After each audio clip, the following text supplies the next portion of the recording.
আসসালামু আলাইকুম। আমি মোহাম্মদ সুমন আলী, পড়াশোনা করতেছি বরিশাল বিশ্ববিদ্যালয়ে।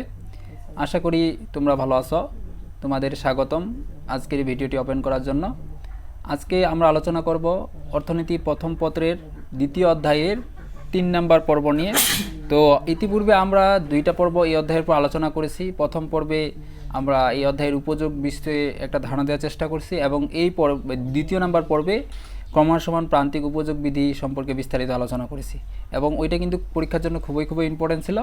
তো যারা ওই পর্বটা দেখো নাই ক্রমশ সমান প্রান্তিক উপযোগ বিধির, সেটা আগে দেখিও, তারপরে এই পর্বটা দেখি, কারণ ওইটা পরীক্ষার জন্য মোস্ট ইম্পর্টেন্ট। এরপরে আজকে আমাদের যে আলোচনার টপিক তা হলো যে 3 নম্বর পর্বে যে আমরা আজকে আলোচনা করব তা হলো ক্রমশ সমান প্রান্তিক উপযোগ বিধির সীমাবদ্ধতা।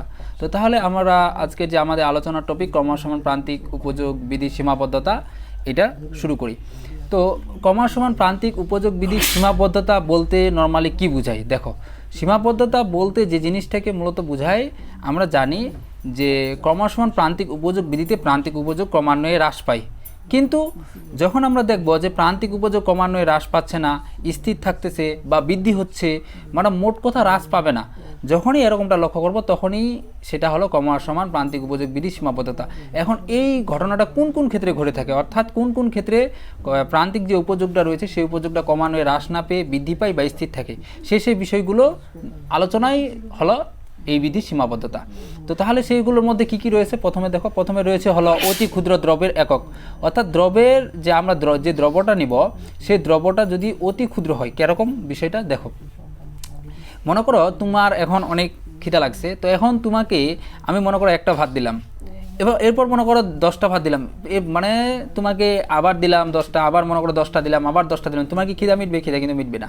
তো এরকম তোমাকে যদি কোনো একটা দ্রব্য এককটা যদি অতি ক্ষুদ্র হয়, কম হয়, তাহলে এক্ষেত্রে তোমার যে যে উপযোগটা, প্রান্তিক উপযোগটা, সেটা কি কখনো হ্রাস পাবে? ক্রমহ্রাসমান হবে? কখনো কিন্তু সেটা হ্রাস পাবে না কিন্তু। তো এরকম যখন দেখবা যে কোনো একটা দ্রব্যে এককটা ক্ষুদ্র, তখন এরকম ঘটনা ঘটবে যে প্রান্তিক উপযোগটা ক্রমান্বয়ে হ্রাস পাবে না, তখন সেটা স্থির থাকতে পারে বা বৃদ্ধি পেতে পারে। তো এরকম ক্ষেত্রে এটা একটা ঘটবে। তারপর 2 নম্বর বিষয় হলো শখের দ্রব্য। শখের দ্রব্য বলতে কি, তোমার পছন্দের যে দ্রব্যগুলো আছে সেই দ্রব্য, মনে করো তুমি কোনো একটা জিনিস করতে মানে ভালোবাসো বা কোনো একটা খাইতে ভালোবাসো, এরকম বা যে কোনো কিছু হতে পারে, সেই জিনিসটার ক্ষেত্রে কিন্তু তোমার যে চাহিদাটা, তোমার যে উপযোগটা, সেটা কিন্তু কখনো কিন্তু কমবে না। মনে করো তুমি কোনো একটা জিনিস খাইতে পছন্দ করো, তো সেই জিনিসটা তুমি একটু খাইলে আবার খাইলে, তোমার কিন্তু চাহিদাটা কিন্তু একবারে কমে যাবে না, মানে তোমার যে উপযোগটা যেটা রয়েছে সেই উপযোগটা কিন্তু কমবে না। অর্থাৎ যেটা তোমার শখের দ্রব্য, পছন্দের জিনিস, এরকম ক্ষেত্রে বা তোমার একটা কোনো জিনিস কিনতে পছন্দ লাগে তোমার, মানে সেই জিনিসটা তুমি ভালোবাসো, তাহলে সেই জিনিসটা তুমি মানে 10টা কিনলেও তোমার তার প্রতি আগ্রহ একটা থেকেই যাবে, কারণ ওইটা তোমার পছন্দের বা শখের দ্রব্য। তো তখন কিন্তু যে ক্রমহ্রাসমান যে বিষয়টা আছে, তখন কিন্তু এই বিষয়টা আর ঘটবে না। তো এরপরে 3 নম্বর যে রয়েছে, 3 নম্বর হলো অনুকরণ প্রবৃত্তি। অনুকরণ প্রবৃত্তি বলতে কি, অনুকরণ বলতে হলো নকল করা। নকল করা বলতে কীরকম, যে মনে করো তুমি একটা কাজ করো, তাহলে সেটা দেখে দেখে আমিও সেই কাজটা করতেছি, এইটাকে অনুকরণ বলে।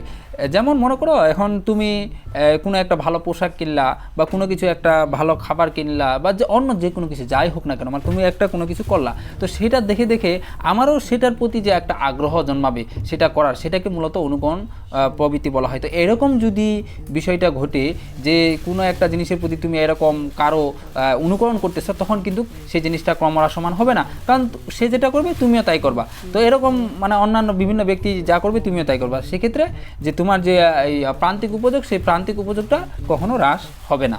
এরপরে যেটা রয়েছে সময়ের ব্যবধান যদি বেশি হয়। সময়ের ব্যবধান বলতে কীরকম বিষয়টা দেখো, যে মনে করো তুমি সকালে ভাত খাইলা একবার, সন্ধ্যায় খাইলা একবার, তো দুপুরে একবার খাইলা, 3বার, তো তোমার কিন্তু সকালে যতটুকু খাইলা দুপুরে কিন্তু ততটুকু খাও, পারলে আরও বেশি খাও, সন্ধ্যায় পারলে আরও বেশি খাও। কেন? কারণ তোমার যে সময়ের যে ব্যবধানটা ছিল সেই ব্যবধানটা অনেক। তো এরকম তোমার যে কোনো ক্ষেত্রে, অন্যান্য দ্রব্য বা বস্তু ক্ষেত্রে যাই বলো না কেন, সব জায়গায় যদি সময়ের ব্যবধানটা অধিক হয়, তখন ওইটার যে উপযোগ, প্রান্তিক উপযোগটা, সেটা হ্রাস পায় না, সেটা বরঞ্চ স্থির থাকে বা সেটা বৃদ্ধি পায়, কিন্তু হ্রাস পাবে না, কারণ ওটা হলো অনেকটা সময় ব্যবধান থাকে। তারপর হলো আবেগ। আবেগ কোনো একটা জিনিসের প্রতি যদি আবেগ সৃষ্টি, আবেগ বলতে সেই জিনিসটা তোমার পছন্দের জিনিস, মানে ওইটার প্রতি তোমার একটা ইমোশন কাজ করে, মানে ওইটা খুব ভালো লাগে তোমার, এরকম যদি কোনো একটা বিষয় হয় তাহলে সেক্ষেত্রে তোমার যে প্রান্তিক যে উপযোগটা রয়েছে সেটা কিন্তু হ্রাস পাবে না। কিন্তু আবেগ তোমার পছন্দের যে জিনিসগুলোর ক্ষেত্রে সেটা স্থির থাকতে পারে বা বৃদ্ধি পেতে পারে, কিন্তু তোমার কখনো হ্রাস পাবে না। এরপরে সর্বশেষ যেটা রয়েছে কমার সমান প্রান্তিক উপযোগ বিধি সীমাবদ্ধতার ক্ষেত্রে, সেটা হলো কৃপণ ব্যক্তি। কৃপণ ব্যক্তি কীরকম? কৃপণ ব্যক্তি হলো যে সে চায় কিন্তু সব সময় তার কাছে যতই থাকুক সম্পদ বা মানে বিভিন্ন যেটাই তার প্রয়োজন, যেটা যতই থাকুক না কেন সে আরও চাই, মানে সে কখনো তার যে প্রয়োজনীয় যে মানে যেটা দরকার তার চেয়ে সে কখনো সেটা নিয়ে শান্তিতে থাকে না, সে আরও চাই, বলে আরও হলে বেশি ভালো, এটা হলে বেশি ভালো, এরকমটা। তো এই রকম বিষয় যখন হয় তখন কিন্তু সেখানে প্রান্তিক উপযোগটা কিন্তু হ্রাস পায় না, কারণ সে যত মানে তাকে দেয় সে আরও বেশি চাই, তারপরে কি তখন হ্রাস হয়? তখন হ্রাস হয় না, তখন বৃদ্ধি পায়। তো তখন কিন্তু আমরা দেখি যে লক্ষ্য করি একটা বিষয়, সেটা হলো কমার সমান প্রান্তিক উপযোগ বিধি তখন কিন্তু সীমাবদ্ধতা ঘটে, অর্থাৎ কমার সমান প্রান্তিক উপযোগ বিধি যেটা রয়েছে সেটা সেখানে প্রভাবটা খাটে না।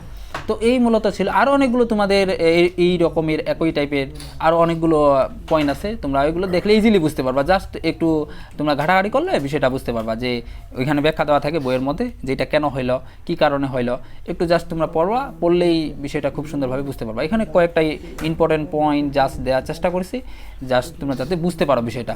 তো এরপরে আমরা বিগত পর্বে একটা বলছিলাম যে কমার সমান প্রান্তিক যে উপযোগ বিধিটা রয়েছে, সেই কমার সমান প্রান্তিক উপযোগ বিধির শুধু আমরা একটা আলোচনা করছিলাম, কিন্তু এখানে আরও দুইটা বিষয় ছিল, একটা হলো ক্রমবর্ধমান আর একটা হলো স্থির বা সমানুপাতিক প্রান্তিক উপযোগ বিধি নামে দুইটা আরও কথা ছিল। তো এই দুইটা আমরা একটু জাস্ট ধারণা দেওয়ার চেষ্টা করবো, কারণ এই দুইটা যদিও একবারে পুরাপুরি ওইটার মতো যে ক্রমসমান যে প্রান্তিক উপযোগ বিধি আছে ওইটার সাথে পুরাপুরি একই, পুরাদমে কোনো পার্থক্য নয়, আলাদা। তো ওই জন্য মূলত আমরা খুব একটা ডিটেলসে আলোচনা করবো না, এগুলো জাস্ট একটু ধারণা দেওয়ার চেষ্টা করব। তো দেখো ক্রমবর্ধমান প্রান্তিক উপযোগ বিধিটা কি? ক্রমবর্ধমান প্রান্তিক উপযোগ বিধি হলো যে বিধিতে প্রান্তিক উপযোগ ক্রমান্বয়ে বৃদ্ধি পাবে, মানে এখানে প্রান্তিক উপযোগটা কী হবে? বৃদ্ধি পাবে। যেমন দেখো এই প্রান্তিক উপযোগ প্রথমে 10, তারপর 12 হয়েছে, তারপর 14, তারপর 16, তারপর 18, তারপর 20, এটা ক্রমান্বয়ে কিন্তু কী হয়েছে? বৃদ্ধি পাইছে। তো এরকম যখন আমরা লক্ষ্য করব কোনো একটা জিনিসের মধ্যে এখানে যেরকমটা আছে ঠিক এইরকম যদি আমরা লক্ষ্য করি, তাহলে তখন সেটা বলবো যে ক্রমবর্ধমান প্রান্তিক উপযোগ বিধি। এখন জাস্ট চিত্রটা অঙ্কন করে দিবা। আগে যেরকম আমরা ক্রমসমান প্রান্তিক উপযোগ বিধি চিত্র অঙ্কন করছিলাম, ঠিক একইভাবে এটার ক্ষেত্রে ওই সেম একবারে পুরাপুরি একই, যে ভূমি অক্ষে নিবা তোমার কোয়ান্টিটি পরিমাণ, আর লম্ব অক্ষে নিবা তোমার হলো টিইউ, যখন রেখা অঙ্কন করবা টিইউ, যখন এমইউ রেখা অঙ্কন করবা তখন হলো এমইউ, আর জাস্ট মানগুলো মিলাই নিবা। মানে মোট কথা যে বিগত যে পর্বটা দেখছে ভালোভাবে ক্রমসমান প্রান্তিক উপযোগ বিধির, ওইখানকার যে চিত্রটা এখানকার চিত্রটা প্রসেসটা পুরাই এক, ওই জন্য এটা আর ডিটেলসে আলোচনা করলাম না, তোমরা জাস্ট দেখে নিবা একটু। তো এরপর রয়েছে হলো স্থির বা সমানুপাতিক উপযোগ বিধি। স্থির বা সমানুপাতিক উপযোগ বিধি কোনটা? যে বিধিতে প্রান্তিক উপযোগ সমান থাকে। সমান বলতে কি, মানে কোনো পরিবর্তন নাই, যেটা আছে ওইটাই একটাই থাকবে, সেটাকে স্থির বা সমানুপাতিক প্রান্তিক উপযোগ বিধি বলে। যেমন এখানে দেখো প্রান্তিক উপযোগ প্রথমে 10 ছিল, তারপর 10, তারপর 10, মানে প্রত্যেক ক্ষেত্রে কি প্রান্তিক উপযোগের মানটা কি 10, অর্থাৎ প্রত্যেক ক্ষেত্রে প্রান্তিক উপযোগের যে মান রয়েছে ওটা স্থির, পরিবর্তন নাই। যখনই এরকমটা আমরা লক্ষ্য করতে পারবো তখন সেটাকে বলবো আমরা স্থির বা সমানুপাতিক প্রান্তিক উপযোগ বিধি। তো এক্ষেত্রে চিত্রটা কীরকম হবে দেখো, চিত্রটা এই যে যখন টিইউ রেখা হবে, টিইউ রেখা বাম থেকে ডানে ঊর্ধ্বগামী হবে, এবং এমইউ যে রেখা আছে সেই রেখাটা বাম মানে ভূমি অক্ষের সমান্তরাল হবে। কেন হবে? কারণ যেহেতু এখানে মান একটাই 10, নির্দিষ্ট একটা মান রয়েছে, ওই জন্য এটা ভূমি অক্ষের সমান্তরাল হয়েছে। তো আজকের পর্বটা কিন্তু খুব একটা বড় হলো না, পর্বটা অনেক সংক্ষিপ্ত হয়েছে, কারণ আজকের টপিকটা অনেক ছোট ছিল, এবং পরবর্তী পর্বে আমরা মূলত চাহিদা সম্পর্কে আলোচনা করার চেষ্টা করব, এবং পরবর্তী পর্বগুলো আরও তোমাদের অনেক মজাদার হবে আশা করি, এবং পরবর্তীতে তোমরা সেই ভিডিওগুলো দেখবা, এবং পরবর্তী পর্বগুলো কিন্তু পরীক্ষার জন্য অনেক ইম্পর্টেন্ট। আমরা জাস্ট সৃজনশীলের একটা প্যাটার্ন শুধু শেষ করলাম, সেটা হলো উপযোগ। ওইখান থেকে একটা সৃজনশীল আসে, আর একটা প্যাটার্ন শুধু হয়েছে, আর বাকি এখান থেকে আরও 3 থেকে 4টার মতো প্যাটার্ন আছে, যে প্যাটার্নগুলো থেকে পরীক্ষার সৃজনশীল আসে, এবং বাকি পর্বগুলোতে আমরা ওই প্যাটার্নগুলো নিয়ে আলোচনা করব। তো আজকের পর্বটা এখানে শেষ করতেছি, পরবর্তীতে তোমাদের সাথে দেখা হবে নতুন কোনো পর্বে, নতুন কোনো টপিক নিয়ে। ততক্ষণ পর্যন্ত সবাই ভালো থাকো, সুস্থ থাকো, আসসালামু আলাইকুম।